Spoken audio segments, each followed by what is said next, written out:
బాలయ్య బోయపాటి కాంబోలో తెరకెక్కిన అఖండ 2 రిలీజ్ వాయిదా పడింది. స్టార్ హీరో సినిమా రిలీజ్ కు కొన్ని గంటల ముందు వాయిదా పడటంతో టాలీవుడ్ ఒక్కసారిగా షాక్ అయింది.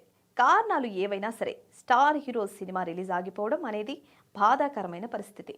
అఖండ 2 రిలీజ్ ఆగడంపై టాలీవుడ్ బడా నిర్మాత పీపుల్స్ మీడియా అధినేత విశ్వప్రసాద్ టీజీ ఆవేదన వ్యక్తం చేశారు. ఎక్స్ వేదికగా విడుదలకు ముందు సినిమాలు ఆగిపోవడం దురదృష్టకరం. అది పరిశ్రమలోని వివిధ రంగాలపై ప్రభావం చూపుతుంది. చిన్న సినిమా నిర్మాతలు తమ సినిమాలను పెద్ద సినిమాలతో పాటు విడుదల చేయడానికి చూస్తూ ఉంటారు.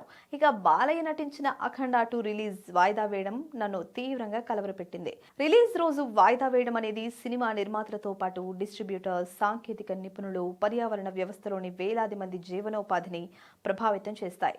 భవిష్యత్తులో మరోసారి ఇలా థర్డ్ పార్టీలు చేసే చివరి నిమిషం అంతరాయాలను నివారించడానికి స్పష్టమైన చట్టపరమైన మార్గదర్శకాలను రూపొందించడం చాలా ముఖ్యం. సినిమాల విడుదల టైంలో ఇలా వాయిదా వేసేటువంటి బాధ్యతారహిత ప్రయత్నాలపై భవిష్యత్తులో నివారణ చర్యలు చేపట్టడానికి తగిన చట్టపరమైన చర్యలను వాటాదారులు రూపొందించాలి. ఎటువంటి సమస్యలున్నా కూడా ముందుగానే వాటిని క్లియర్ చేసుకోవాలి. ఇలా రిలీజ్ రోజు ఇబ్బందులు పెట్టకూడదు. అన్ని సమస్యలు అధిగమించి అఖండ 2 గ్రాండ్ రిలీజ్ కావాలని ఎంతగానో ఎదురు చూస్తున్నామని ట్వీట్ చేశారు.